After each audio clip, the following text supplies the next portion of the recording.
Ya está don Víctor Ronquillo, buenas tardes. Hola, buenas tardes, ¿cómo están? Mucho gusto en saludarlos y en estar con ustedes. Bien, gracias. Guadalupe Correa Cabrera, buenas tardes, ¿cómo estás? Muy buenas tardes, Julio, Víctor y Ricardo. Dije, Ricardo se nos escapó de nuevo, pero no se nos escapó. Ahí está, ya listo. Ricardo Ravelo, ¿nos escuchas? Buenas tardes.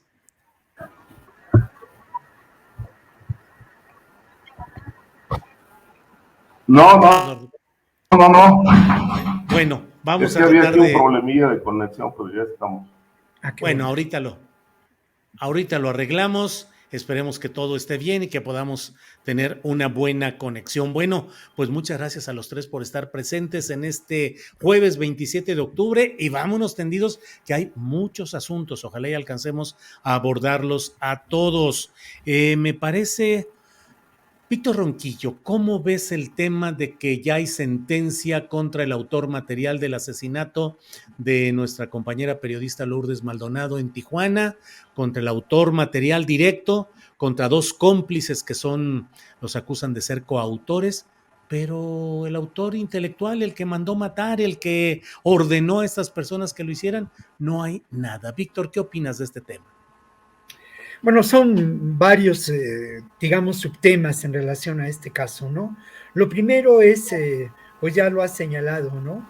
Tenemos que preguntar sobre el móvil de los homicidios. Yo traté de buscar información en torno a esto y en términos de lo que se ha dado a conocer es muy limitado, ¿no? Está la información del conflicto que existía por parte de Lourdes Maldonado con Jaime Bonilla en términos laborales y que ella denunció que fue acosada, que fue perseguida en relación a esto. En una conferencia mañanera habló de cómo temía por su propia vida, ¿no? Creo que en ese sentido, lamentablemente existen en el territorio de Baja California y en Tijuana poderes fácticos muy grandes, ¿no? Y esos poderes fácticos en ocasiones establecen vínculos preocupantes con el poder económico y el poder político en esa entidad, en Baja California por completo, ¿no? Y luego, otro asunto en relación a esos poderes fácticos tiene que ver precisamente con las características pues personales, ¿no? El perfil de las personas que están involucradas en estos hechos y que ya fueron sentenciadas, ¿no? ¿A qué corresponden? ¿A qué realidad corresponden estos personajes? Lamentablemente en Tijuana, como en otras ciudades del país, existe lo que podríamos considerar pues un grupo lumpen proveniente de la pobreza, un grupo que en estas ciudades donde se prodiga la violencia encuentra como una alternativa de sobrevivencia el dedicarse a tareas vinculadas con el crimen organizado.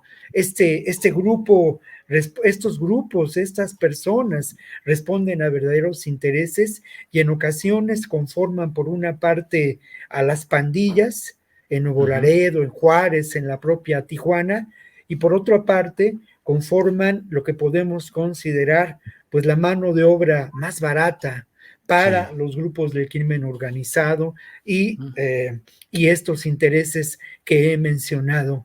La clave de este homicidio, como en muchos casos, o en todos los casos vinculados a la criminalidad, pues es el móvil. Y obviamente, desde mi punto de vista, como periodista, no hay justicia mientras no conozcamos el móvil. Eso es determinante, ¿no? Hoy, en la mañanera, Ricardo Mejía hablaba de este caso y señaló, pero no abundó sobre esta gran interrogante que en los medios de Baja California y en los medios de circulación nacional nos hacemos todos, ¿no? ¿Cuál fue el móvil de este crimen? Bien, Víctor. Guadalupe Correa, el caso de Lourdes Maldonado, La pregunta que nos hacemos muchos, bueno, ¿quién la mandó matar? ¿Cuál es la autoría intelectual? ¿Cuál fue el móvil, como lo dice Víctor Ronquillo? Pero antes de entrar a la mesa, di la información acerca del asesinato de otro activista contra proyectos extractivistas, contra grandes empresas, grandes intereses. Filogonio Martínez Merino, asesinado en Oaxaca. ¿Qué pasa? ¿Qué hacer? ¿Cómo ves el caso de Lourdes Maldonado en Baja California y en general la falta de protección a periodistas y defensores de derechos humanos o activistas ambientales, Guadalupe? Sí, muchísimas gracias, Julio. Creo que estos dos temas, aunque como bien sabemos, parecen, bueno, más bien están obviamente separados, ¿no? No podemos decir que corresponden al mismo culpable, pero sí, pues nos hacen ver como un país donde prevalece la impunidad, donde ni los activistas ni los periodistas están seguros, ¿no? Donde nadie estamos seguros en realidad, donde cualquier cosa puede pasar. Y en el caso de Lourdes Maldonado, es muy importante destacar que no sabemos esto, ¿no? O también como lo dijo Víctor, pero también por el otro lado, es verdad que nuestro país priva la impunidad a todos niveles. No estoy solamente hablando de estos, y esto es mucho más preocupante porque estamos hablando de gente que es parte de la sociedad. En el caso de los peces gordos tampoco hemos visto justicia, ¿no? Que se ha cacareado tanto, que se iba a combatir la corrupción, la impunidad, en particular la corrupción, los anuncios de la Fiscalía General de la República en el sentido de que ya tenían a Lozoya, y muchos casos que hemos visto que terminan en simplemente un espectáculo. Estamos en un país donde no se hace justicia y todo empieza en la Fiscalía General de la República. Estas investigaciones avalado, obviamente, por la Presidencia de México. ¿Por qué? Porque en varias ocasiones el presidente ha mostrado su apoyo total y ha declarado su apoyo total al fiscal general de la República, el señor Gertz Manero. Estamos hablando de casos a nivel local, que no necesariamente están vinculados con delincuencia organizada, que no son necesariamente del orden federal, pero bueno, vemos que esto está privando en todo el país y esto es muy preocupante. En el caso de Lourdes Maldonado también, nosotros vimos en ese momento, cuando en la misma semana fue el segundo asesinato, también un interés por otro tipo de grupos que se sirven también de esto que sucede para seguir abonando a su agenda desestabilizadora a través de las ONGs. Esto también es cierto, que en México tenemos un problema de corrupción y de impunidad y de inseguridad tremendo, es verdad, pero también tenemos otros grupos que se nutren de esto, que se nutren de la supuesta protección a periodistas para meterse en diferentes espacios y desestabilizar gobiernos. Y esto, estoy hablando de estas fundaciones que financian proyectos como Artículo 19, aunque este es un tema muy delicado para los periodistas. ¿Por qué? Porque muchos periodistas han estado, pues, acogidos a esta protección y algunos no, porque también hay una selección. ¿Para qué? Para utilizarlo también para una agenda política o geopolítica. Y en el caso de Lourdes Maldonado, pues se ha obviamente vinculado esto al exgobernador de Baja California y, como bien lo dijo Víctor también, pero realmente no sabemos nada y tampoco podemos asegurar, como lo han asegurado también politizando los casos, pues ciertos personajes, entre ellos algunos periodistas locales. Entonces, en un país donde no sirve las autoridades investigadoras, pues todo se da, todo puede pasar, ¿no? Llegan por un lado estos poderes externos, desestabilizan, por el otro lado se politiza y bueno, esto es un desgarriate en México. Creo que en este momento vivimos un momento muy complicado en el país por decisiones que se han tomado y hay un desencanto con un gobierno que lleva 4 años, que obviamente las cosas no se solucionan en 4 años, pero sí vemos que muchas de estas promesas muy probablemente van a quedar incumplidas, como hemos visto al paso de estos años, ¿no? Sí hay un desencanto, en lo particular estoy desencantada por este tipo de resultados, aunque también reconozco la intención de ciertos actores de la oposición y la intención de agentes externos, también vinculados a gobiernos que financian estos grupos para desestabilizar naciones. ¿Cómo la ves?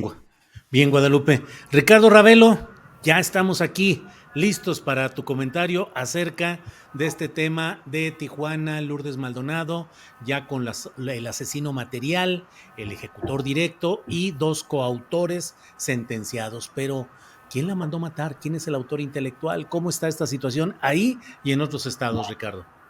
Bueno, este caso sin duda no se agota con el hecho de haber sentenciado a los autores materiales. Me parece que la investigación debe seguir, debe continuar hasta llegar al autor intelectual o los autores intelectuales y sobre todo el móvil. ¿Qué fue lo que derivó en el asesinato de la periodista?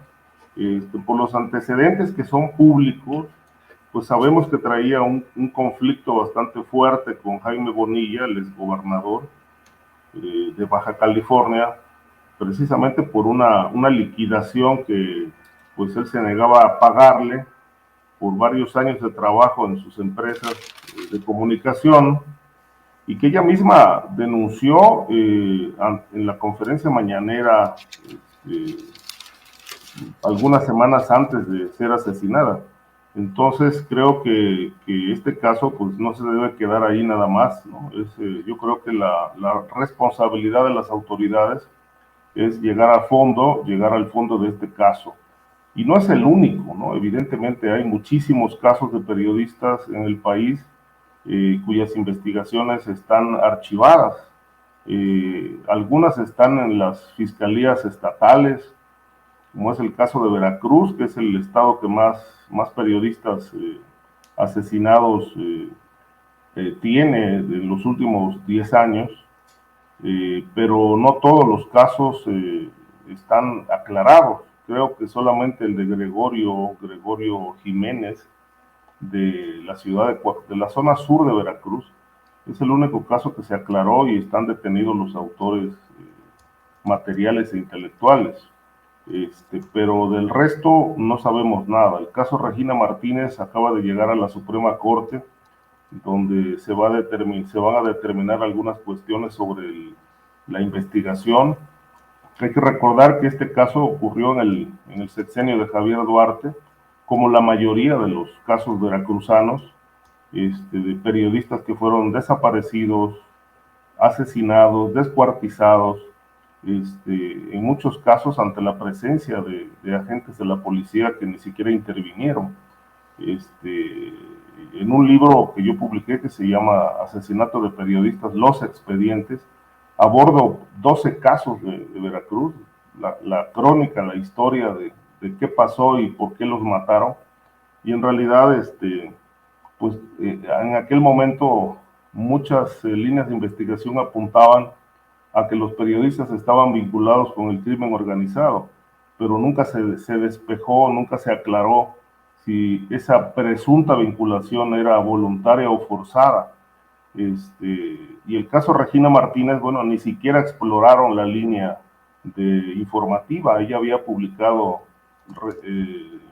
semanas antes en Proceso un texto relacionado con personajes locales de la política relacionados con el crimen. Ella denunció todas esta ligazón de intereses y posteriormente pues vino su asesinato, pero nunca se exploró la línea de su trabajo periodístico, sino que cerraron el caso diciendo que había sido víctima de un robo, lo cual, bueno, nunca se aceptó como una conclusión real.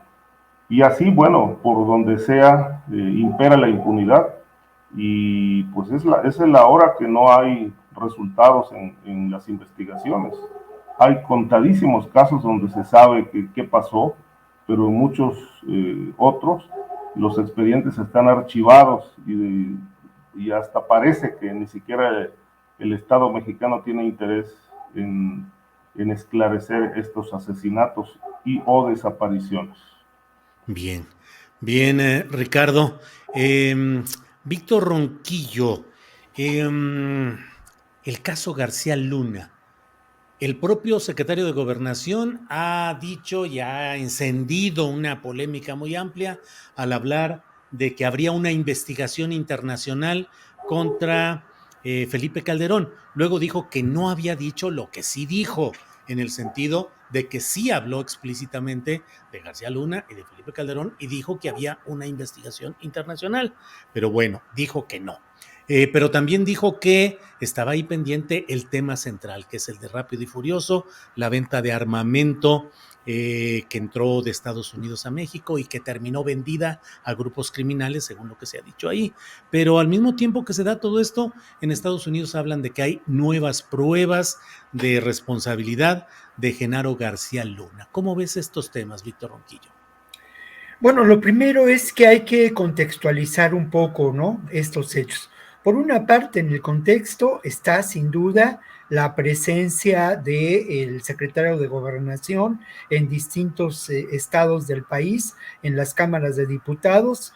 Por una parte, pues en busca de la aprobación jurídica, no lo digo técnicamente de manera correcta, pero se trata de eso, por las diferentes cámaras de diputados en distintas entidades, lo que también representa sin duda pues un foro muy importante para este aspirante a la candidatura presidencial por parte de Morena, ¿no? Eso es un hecho y creo que hay una estrategia que conviene a esa intención.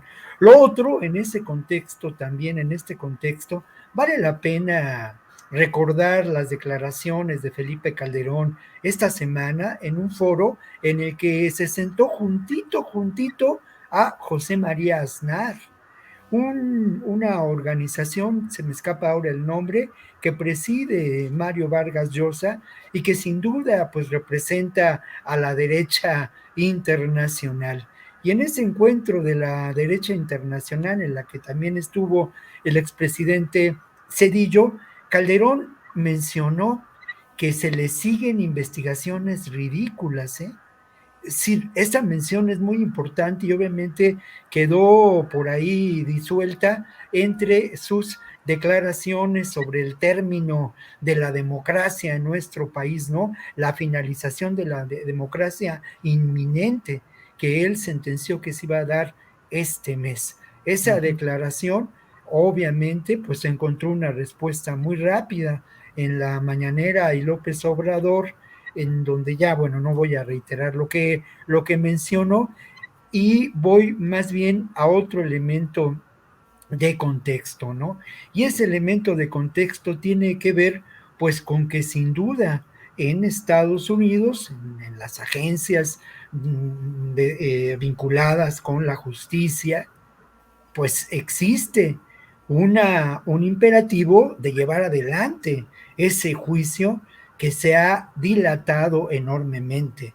Pero obviamente en esas mismas agencias, incluidas las agencias de inteligencia, existe la preocupación de que se lleve adelante ese juicio en contra de García Luna, por razones obvias y evidentes.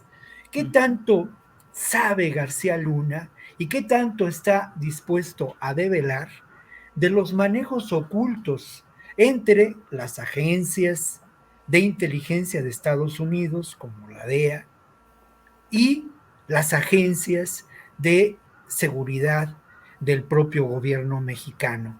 Era el hombre clave en esta relación. Entonces, creo que allá hay mucha preocupación por ello. Y luego lo otro, también en ese contexto, y hay que mencionarlo, aparece en proceso de esta semana un testigo sobre cómo se buscó aniquilar en Baja California a la presencia de los Arellano Félix por parte de un comando especial. una construcción periodística interesante, pero que suma a estos elementos que sin duda prueban la acción del hombre fuerte en términos de seguridad del gobierno de Felipe Calderón y sus vínculos, insisto, con el crimen organizado, pero también con esas agencias de seguridad en Estados Unidos. Sí. Lo que es importante es que hay que exigir que se lleve adelante ese proceso judicial en el que de una manera o de otra va a estar sentado en el banquillo de los acusados uno de los elementos más importantes del aparato de seguridad en nuestro país. Claro. Junto con García Luna. Bien, Víctor.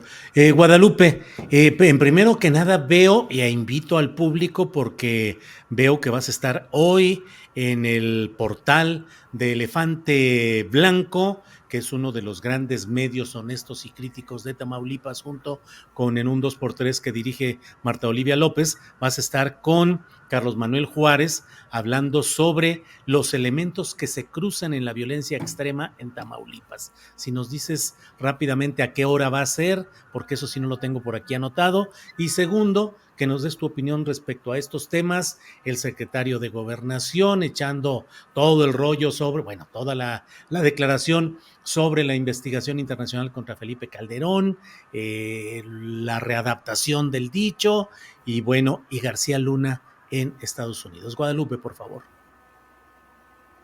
Tu micrófono.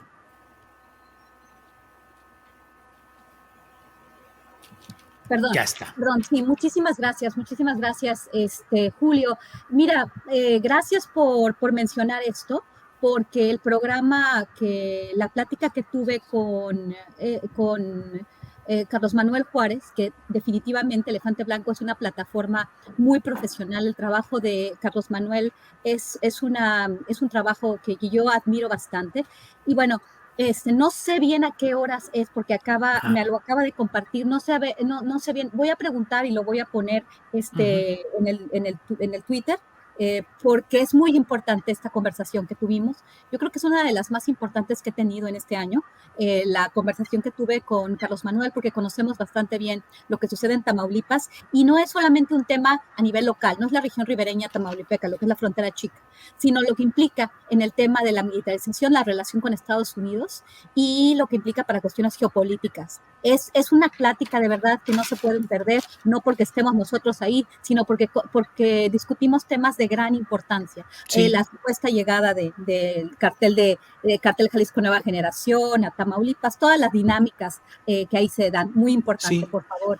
Sería muy interesante. Guadalupe, si me permite, nada más para quienes tengan interés y a reserva de que precisemos o no la hora, esta entrevista, esta plática con Guadalupe estará en la página elefanteblanco.mx, elefanteblanco.mx, ahí la pueden ver. Ya a la hora ya iremos viendo, o a lo mejor la ponen cuando esté ya procesada, pero ahí, elefanteblanco.mx. Perdón, Guadalupe, adelante con... No, muchísimas gracias, porque sí, de verdad, gracias, de veras te lo agradezco mucho, porque me gustó tanto la plática que tuvimos, porque además él está muy bien preparado, planteó las preguntas, participó de una forma muy, muy, muy, muy buena. La voy a poner ahí porque realmente me interesó mucho. Estamos viviendo momentos complicadísimos y todo se está enfocando en la región ribereña.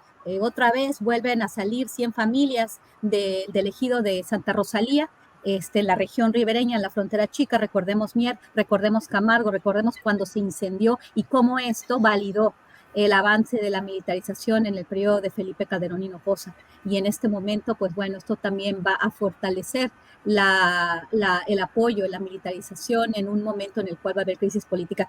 Discutimos cuestiones muy interesantes, no podría volver a hacer esto. Pero bueno, en el caso de García Luna, ¿verdad? Era lo que vamos a platicar. Sí. El caso de García Luna. Bueno, volvemos otra vez a lo mismo, ¿no? Volvemos a este espectáculo que se plantea desde la mañana, ¿Por qué? Porque ya hemos platicado mucho de esto, sin embargo es un tema crucial, como lo dijo Víctor. Los estadounidenses no sé qué están negociando, no sé qué quieren negociar, no sé por qué no ha habido juicio en contra de García Luna si supuestamente tienen miles y miles de pruebas, llamadas telefónicas y una serie de investigaciones que lo vinculan con el cartel de Sinaloa cuando ellos trabajaron mano a mano por 6 años con él. Y todas las agencias estadounidenses, en particular las del Departamento de Justicia, el Buró Federal de Investigaciones, el FBI, y la DEA en particular, se le dio a él una green card, una residencia, y ya iba en camino a la naturalización para volverse extranjero. Ahí él hizo su maestría en la ciudad de Miami, él pasaba, venía, y bueno, lo recogía la Policía Federal, inclusive en una administración que no era la suya, porque lo querían mucho, porque él dio mucho presupuesto. Pero me parece complicado, y ahora el presidente vuelve a retomar en un momento muy complicado, donde parece que hay un desencanto. Si ustedes ven todas las redes sociales, hay una crítica fuerte, ¿no? Desde el tema de la militarización se vio una crisis muy, muy importante en el país, en todo el mundo, ¿no? Pero esto también le va a quitar muchos bonos al actual gobierno de México. Y bueno, después de lo del Rey del Cash, después de los Guacamaya Leaks, pues entonces volvemos a poner en la palestra pública el tema de Genaro García Luna y, por lo tanto, de Felipe Calderón Hinojosa. Es importantísimo que Estados Unidos, obviamente, todavía no ha dicho nada, no se ha pronunciado en relación a la supuesta participación del expresidente o de la vinculación que tuvo con los supuestos relaciones y vínculos con la delincuencia organizada. Lo que sí, Calderón era el jefe de Genaro García Luna, le dio todo el poder, concentró el poder en sí mismo, como lo mencionamos en un libro, Tony Payán y yo, y nunca se enteró, y luego escribe él su propio libro, sus razones, sus memorias, y dice que nunca se enteró. Bueno, volvemos a ponerlo. ¿Realmente se va a hacer algo? ¿Realmente Estados Unidos tiene información? Cuando el presidente se desdice, pues ya quiere decir mucho. Entonces, ¿qué? Se genera esto simplemente como un espectáculo. La política mexicana realmente estamos viendo puro espectáculo, ¿no? En las redes sociales, todos nos vinculamos a lo que dice Lili Telles, cuando lo más importante es lo que está pasando, y eso es lo que decimos en la plática que voy a tener con Carlos Manuel Juárez, ¿no? Cómo nos estamos desvinculando, cómo nos estamos fijando en lo que dice Lili Telles, fijando en lo que se dice como en el mercado, en los foros públicos y en la mañanera, y nos estamos desviando de los temas más importantes. Bien, Guadalupe. Ricardo Ravelo, hay por aquí quienes preguntan en el chat, dicen, bueno, ¿y de veras hay juicio contra Genaro García Luna o es nomás un simulacro ahí para acomodar intereses políticos, intereses partidistas, presiones? Y aún en una de esas, a pesar de todo lo que se ha dicho hasta ahora de pruebas y miles de miles de hojas y miles de pruebas y no sé cuántas cosas, termine todo en un arreglo, como luego suceden las cosas por allá en Estados Unidos en materia de estos tratos y arreglos con jefes criminales. ¿Qué opinas, Ricardo? Bueno, juicio sí hay, ¿no? Sí, García perdón. Luna Sí. Luna está detenido en Estados Unidos, y obviamente hay un número de expediente que da cuenta de esta investigación, que es una investigación incluso internacional sobre la protección que brindó al cártel de Sinaloa durante su gestión como secretario de Seguridad Pública del gobierno de Felipe Calderón. El juicio se ha aplazado por distintas razones, ¿no? Algunas verdaderamente infantiles, ¿no? Como aquella en la que suspendieron la audiencia porque había mucho ruido generado por los periodistas. Pero lo han estado aplazando, y esto pues da cuenta, se puede inferir que realmente no se tiene una investigación todavía del todo sólida, aunque sí hay muchísimos elementos que lo vinculan a este cártel más poderoso del mundo. Incluso han estado viniendo gente de Estados Unidos, de parte de jueces de Estados Unidos a la embajada, y han estado platicando con periodistas. De hecho, yo fui citado a la embajada por una funcionaria que venía de parte de un juez que tiene el caso García Luna, porque querían información sobre algo que yo publiqué por ahí del 2010, cuando aquel episodio en Tepoztlán, Morelos, cuando le dieron un cerrón al vehículo de García Luna y los hombres armados de Arturo Beltrán Leiva se lo llevaron a donde estaba Beltrán Leiva, refugiado, y ahí se dio un diálogo, ¿no? Según una denuncia que tuve en mis manos, en la que Beltrán Leiva le reclama que si va a cumplir, bueno, no, primero le dijo, ya ves qué fácil es llegar a ti, solamente es para preguntarte cara a cara si vas a cumplir o no los acuerdos que tenemos. Y aquel documento pues circuló y fue un documento que se lo hicieron llegar a la Comisión de Justicia de la Cámara de Diputados. Entonces quería que yo fuera a hablar de eso. Les dije, pues yo no tengo nada que decir, ¿no? Si quieren, ahí está la publicación. Y obviamente no fui, no me interesó ese tema, pero me dio la dimensión de realmente qué tan sólido está ese expediente, que todavía andan rascando pruebas, checando periodistas, pues tratando de jalar evidencias para poder juzgar a este hombre. Ahora dan a conocer que hay nuevas pruebas, ¿no? Un talón de pago por ahí, unas fotografías, etcétera. Pero bueno, esto realmente lo vamos a conocer hasta 2023, cuando se lleve a cabo la audiencia, que esperemos ahora sí se lleve a cabo y no se posponga otro año, porque si no, bueno, ya el caso García Luna va a pasar de ser una investigación seria, pues se va a convertir en una vacilada. Bien, Ricardo. Víctor Ronquillo, dentro de los muchos temas que tenemos hoy, uno es el de preguntarnos cuánto es el territorio nacional que está hoy en poder de los cárteles, que es una pregunta que ha tenido en estos días discusión a partir de un trabajo publicado en el Universal, en el cual se habla de que el 75% del territorio, si no me equivoco, está bajo control de los cárteles del crimen organizado. Víctor, ¿será así? ¿Será una dimensión de ese tamaño? ¿Es posible mapear más o menos cuánto territorio nacional está en poder de estos grupos, Víctor?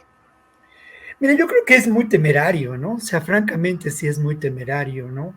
Y yo creo que hay varios elementos que nos podrían servir para tratar de dimensionar lo que verdaderamente ocurre con la presencia de grupos criminales ligados a la economía del delito en distintas partes del país. Lo primero que hay que mencionar es una realidad. En este país, a pesar de la crisis, a pesar de la circunstancia en que nos encontramos, que yo lejos de considerar desde la perspectiva de una crisis fuerte, radical, también considero que ese es un aspecto. Y otra faceta es la de la transformación que se está dando en diferentes ámbitos de la vida nacional. Pero ese no es el tema. Entonces, si este elemento de gobernabilidad en este país existe y es una realidad contundente con la que nos levantamos cada día en diferentes espacios sociales, políticos, económicos del país, creo que hay que tomar en cuenta para no considerar que 75% del territorio está conquistado por grupos del crimen organizado. Ese es un elemento. Otro elemento que yo quiero mencionar, pues son las conversaciones que en distintos momentos he tenido con personas a las que aprecio mucho, en las que confío y en las que, pues por su propia actividad en la defensa de los derechos humanos, a ellos les ha tocado documentar esta realidad. Y voy a diferentes regiones, ¿no? ¿Qué ocurre, por ejemplo, en el norte del país, en la región de Chihuahua? Lamentablemente, en esta región, en este estado, en regiones muy concretas, como puede ser la Tarahumara, la presencia terrible del crimen organizado es una constante y es parte de lo que son los proyectos económicos y políticos de control territorial, ligados en muchas ocasiones a la industria minera, a la industria del turismo, a la construcción de infraestructura y obviamente al control territorial que ha convenido a intereses para la siembra de enervantes y también para la extorsión y lo que ya lamentablemente ha derivado en hechos criminales muy violentos, como ocurrió con los hermanos jesuitas que fallecieron y fueron asesinados de una manera brutal por integrantes de estos grupos criminales. ¿Qué ocurre en Guerrero? En Guerrero la situación, de acuerdo a esta información, pues es alarmante, ¿no? Ciudades como Chilpancingo, como Iguala, como Acapulco, municipios tomados verdaderamente por el crimen organizado, como ocurre en Tixla, la región de la montaña, en donde los riesgos son muy graves y en donde lamentablemente, al parecer, en las últimas elecciones, quien resultó el gran elector fueron estos grupos vinculados al crimen organizado y a la economía del delito, que no es solamente el tráfico de drogas. ¿Qué ocurre en el sur del país? ¿Qué ocurre en Chiapas? Pues ahí se vive desde hace ya algunos años un conflicto muy grave en donde protagonistas de este conflicto son viejos grupos paramilitares en alianza con grupos criminales. Una contienda por el territorio, por los recursos territoriales que se expresa de manera muy violenta. Sí. Pero lo otro que yo quisiera tomar en cuenta en estos elementos y en esta información que podemos reunir para presentar estos hechos es la reciente estadística dada a conocer por el INEGI en términos de las muertes por homicidio ocurridas en este país. Estas muertes han tenido una disminución no considerable, una inflexión, como lo dijo en algún momento dado Durazo, quizá sea una buena definición para ello. Pero lo que es un hecho es que estas muertes se localizan de manera preocupante en 3 entidades: Guanajuato, en Zacatecas, en el Estado de México y en Baja California.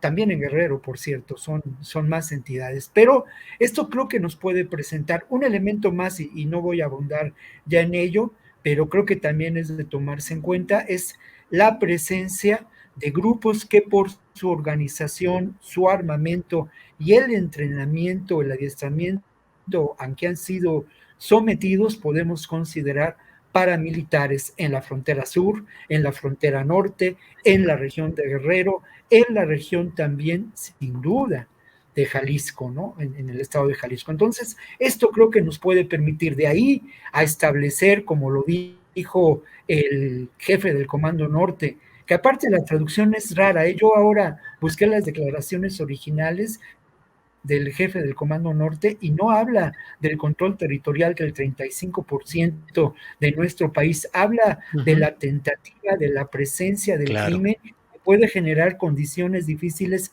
para lo que podemos traducir como gobernanza. No nos fuimos con la finta, en fin. Bien, Víctor, gracias. Guadalupe Correa Cabrera, mapa de la delincuencia en el país. ¿Qué porcentaje realmente se puede mapear así este tipo de hechos, Guadalupe? Tu micrófono. Muchas gracias, Julio. Sí, es un tema muy importante y bueno, yo tengo una visión muy crítica de este mapa.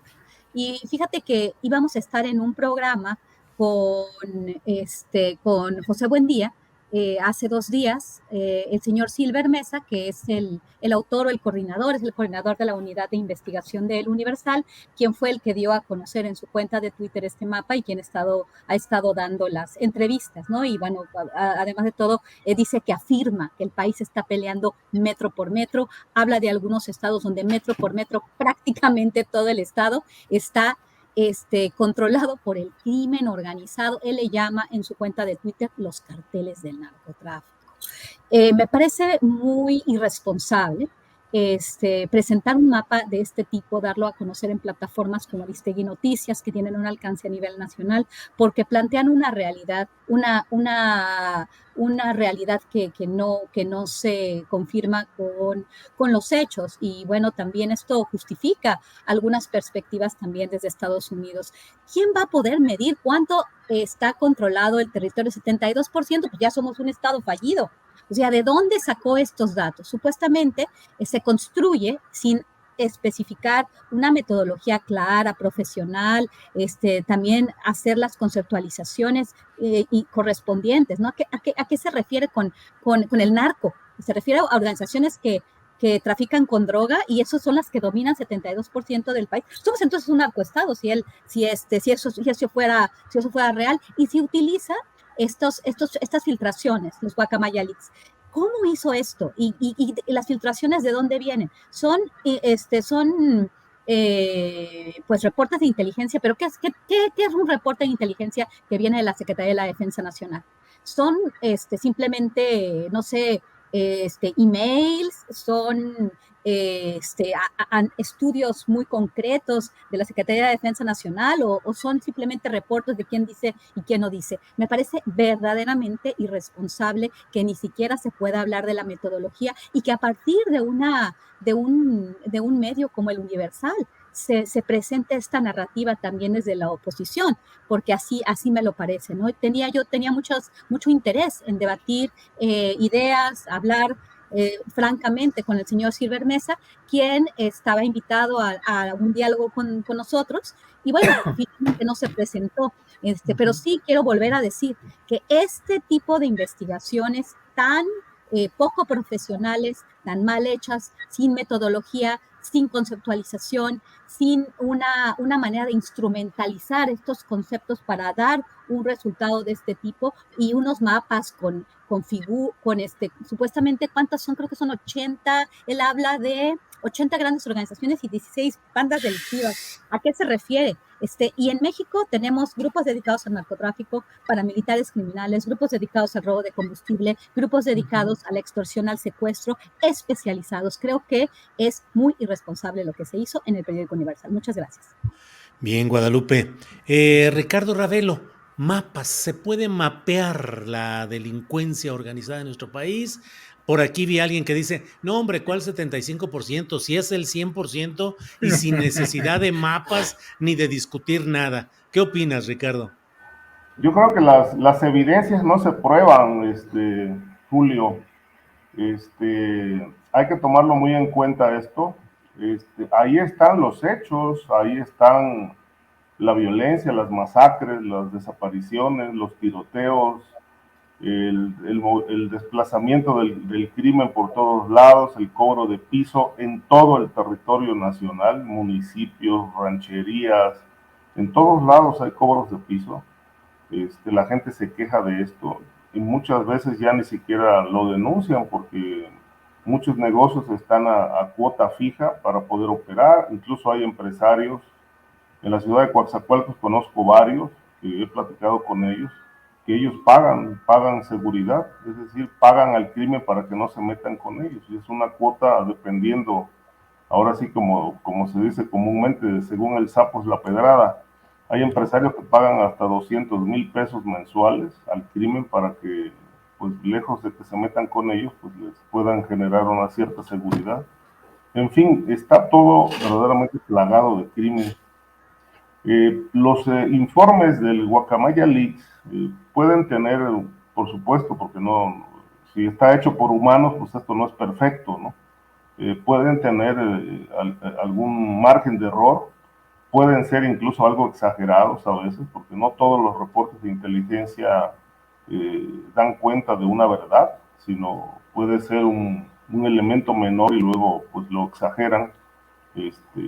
Yo he platicado con muchos ex-CISEN que, bueno, reportan cosas y exageran, es decir, son como los periodistas voladores, ¿no? O sea, un dato lo inflan para hacerlo espectacular y así se queda el reporte, ¿no? De tal manera que todo esto puede tener márgenes importantes de error, pero lo cierto es que hay una realidad, es decir, 80 organizaciones criminales me parece poco, porque en el sexenio de Peña Nieto recuerdo que Murillo Karam habló de que Guerrero tenía 450 células criminales nada más, y que la mayoría de estas estaban conformadas por familias dedicadas al crimen, ya secuestro, ya cobro de piso, ya tráfico de drogas, al amparo de las estructuras de la policía, de los alcaldes, regidores y síndicos, ¿no? Toda la comuna municipal ligada a actividades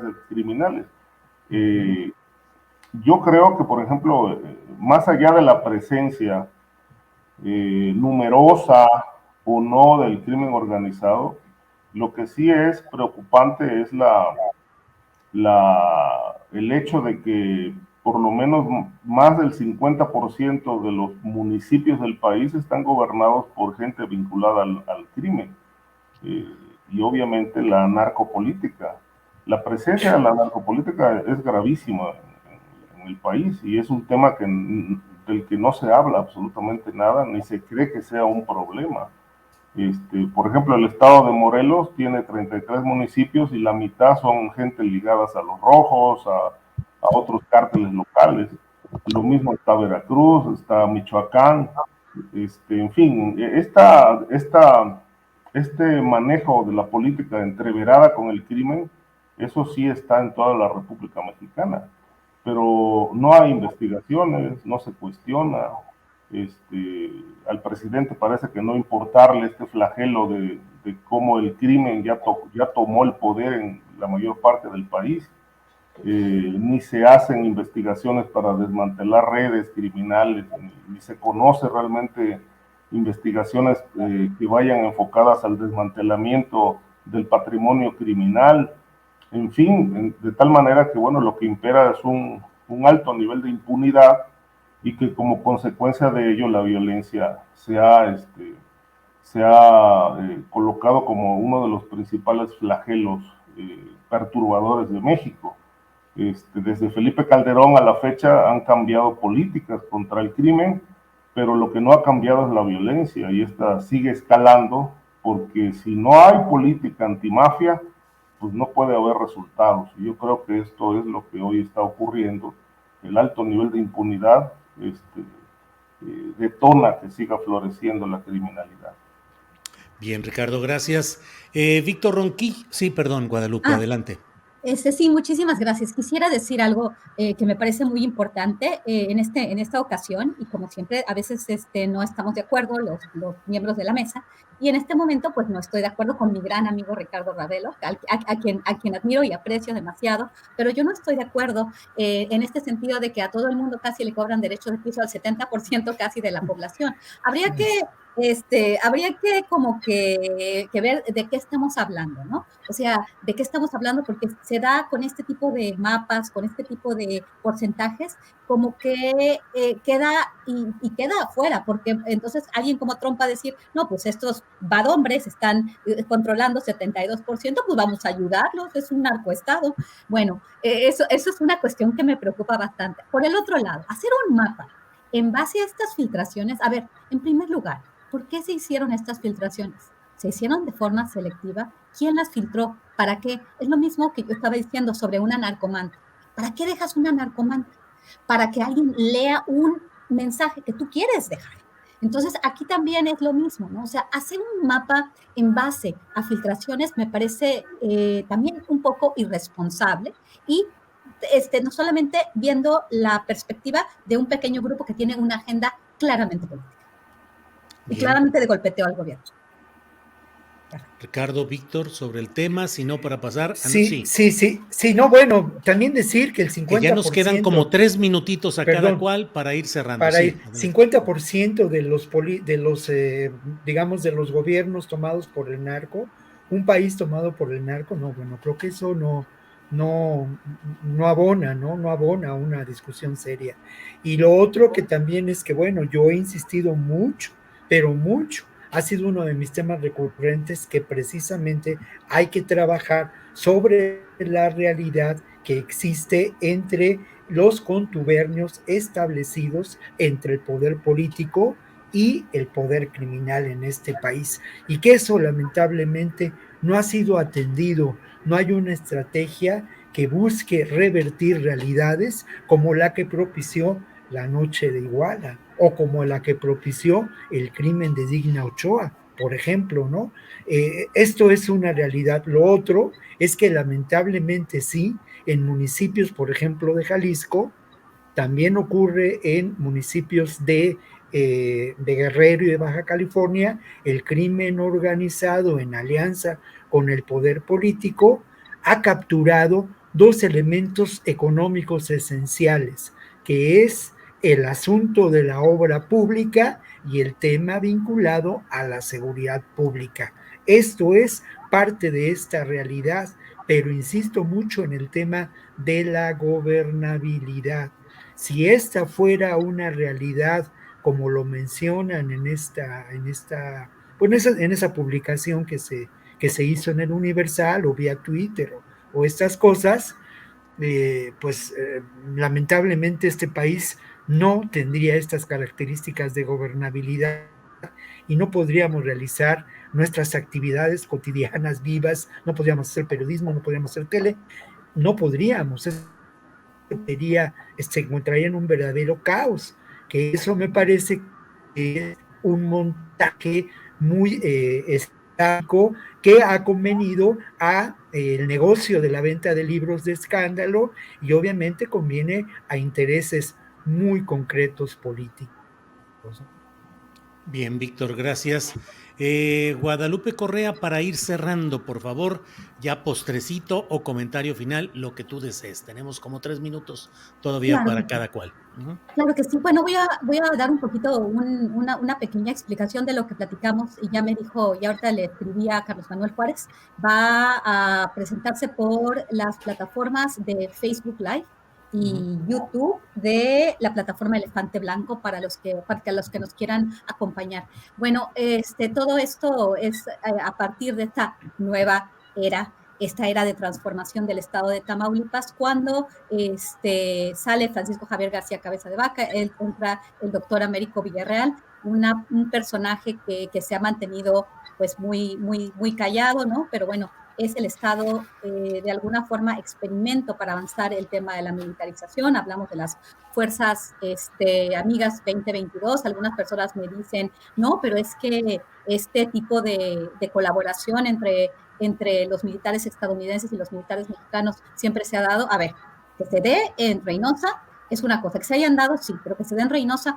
cuando está sucediendo lo que está sucediendo en la frontera chica, cuando aparentemente los grupos que antes eran de los Zetas, que era el cartel del noreste, se empieza a pelear con el cartel del Golfo supuestamente, cuando sabemos que el cartel del Golfo ya opera por células y empiezan a volver a aparecer pintas de Zetas.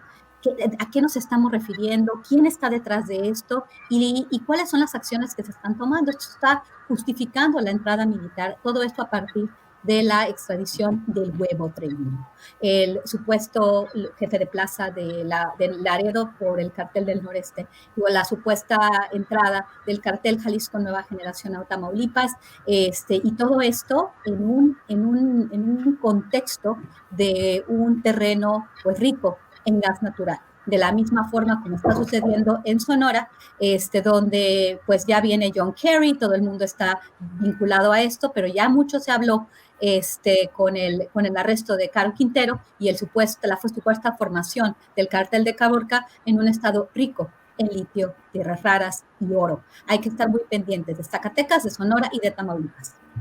Bien, Guadalupe, gracias. Para cerrar Ricardo Ravelo, postrecito, comentario, lo que desees agregar ya en esta parte final de nuestra mesa. Sí, Julio, mira, quería referirme al tema de los Guacamaya Leaks y estos reportes de inteligencia. Este, considero que ahí donde no hay explicaciones claras, explicaciones puntuales, tiene un efecto pues nocivo. Si se robustece el misterio, crece la duda, las sospechas, y con ello pues se detonan las especulaciones. El presidente Andrés Manuel López Obrador no ha querido dar una explicación sobre este asunto, que me parece pues de una gravedad tremenda por la cantidad de documentos que se dice fueron hackeados a la Sedena, aunque también hay voces que pues quizá de manera un poco irresponsable y sin pruebas dicen que no hubo tal hackeo, que en realidad esto lo filtró la Sedena como un elemento distractor para hacer ruido y quizá quitar la atención en ciertos temas que preocupan al gobierno. No lo sabemos, precisamente por eso se le ha preguntado al presidente que explique, o incluso al propio secretario de la Defensa, que no han dado una explicación detallada de realmente qué pasó, cómo fueron vulnerados los sistemas de seguridad de la Sedena, que pues bueno, según podemos entender, pues deben tener una garantía de no ser vulnerados. Sin embargo, me parece que cada vez que al presidente se le pregunta sobre este tema, lo evade, incluso dice eso ya no es nota, ya no es noticia. Y creo que esto va a seguir creciendo la especulación y va a seguir saliendo información.